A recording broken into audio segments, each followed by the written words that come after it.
importante você saber o significado do número. E o ano de 2025 é número 9. Quando você soma os números, 2025, 2 mais 0 mais 2 mais 5, você tem da Cabala, né? Porque como eles fazem a contagem dos anos a partir dos números, como as letras hebraicas correspondem a números, as palavras correspondem a números, então tudo isso é muito importante, você saber o significado do número. E o ano de 2025 é número 9. Quando você soma os números, 2025, 2 mais 0 mais 2 mais 5, você tem o número 9. Que é o mais egoísta dos números? Não, não é egoísta. Pelo contrário, o 9, ele encerra a linhagem de unidade, que vai de 1 a 9. Depois do 9 você tem dezenas. Entendo. Então ele encerra ciclos. Portanto, ele coroa o ciclo da unidade, que nós chamamos de materialidade.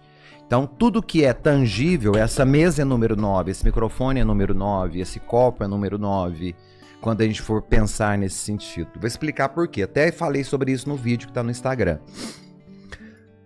O ângulo perfeito, quando nós falamos do ângulo raso na matemática, quem estudou geometria, desenho geométrico, que é a gematria na matemática na época da escola, a gente vai saber que o ângulo raso tem a proporção perfeita num ângulo de 180 graus. Reto.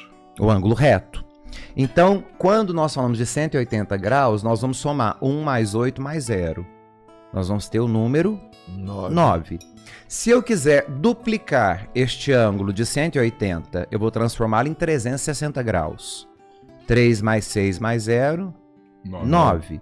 Se eu duplicar 360, eu tenho 720. 7 mais 2 mais 0, 9. Da mesma forma, se eu quiser diminuir 180, 90 graus. 9 mais 0, 9.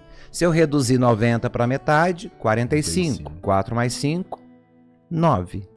Se eu reduzir 45... Tem uma matemática perfeita acontecendo aí mesmo. Se eu reduzir 45 graus, eu vou ter um ângulo de 22,5. 2 mais 2 mais 5, 9. E assim sucessivamente. Então, tudo que se refere à matéria é número 9, nessa perspectiva. Então, nós vamos entender, inclusive, por que da perspectiva de novenário, por que são 9 dias, qual é a festa judaica que demora 9 dias e por que desses 9 dias. Não só, né? Nós temos a festa de Pentecostes, que é o número 5 elevado à dezena, porque ele não pode ser unitário, porque a unidade tem um significado, a dezena tem outro, a centena tem outro. Então, penta é o número 5, Pentecostes, só que 50 dias depois da ressurreição. E o 5 diz respeito à colheita, porque é a festa onde você colhe os primeiros dons que a terra te deu. E na igreja Pentecoste você colhe os primeiros dons do Espírito Santo na igreja.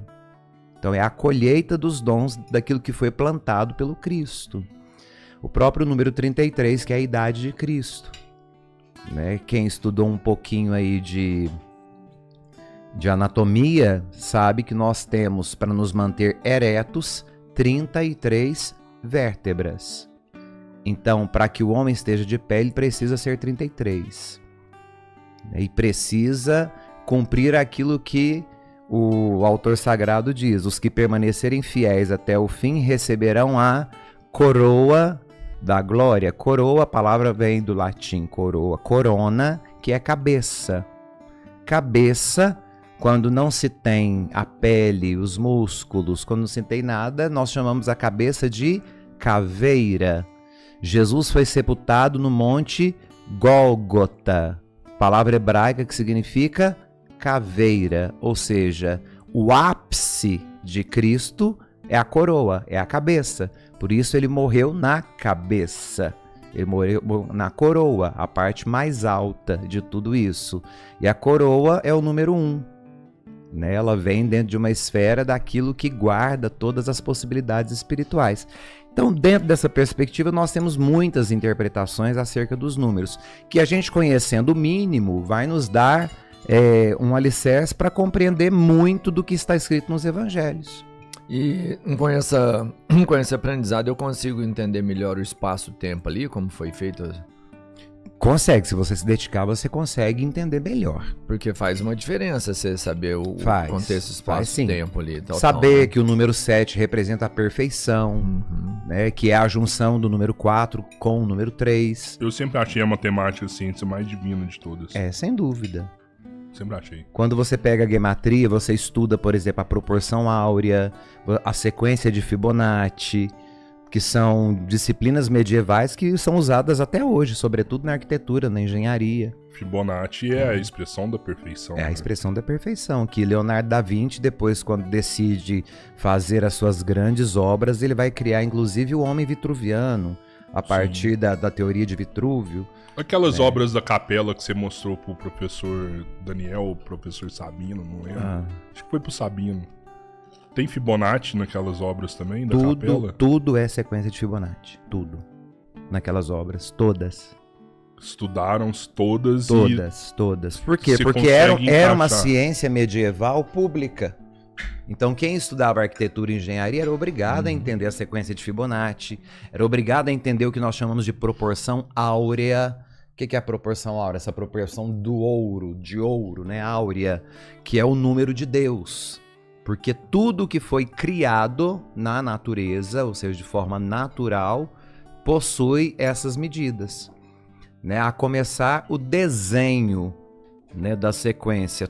Tudo o que existe começou a existir em forma fetal ou aspiral, né? Ou espiral. Me corrija aí, eu não sei qual que é o termo certo, acho que é espiral. É.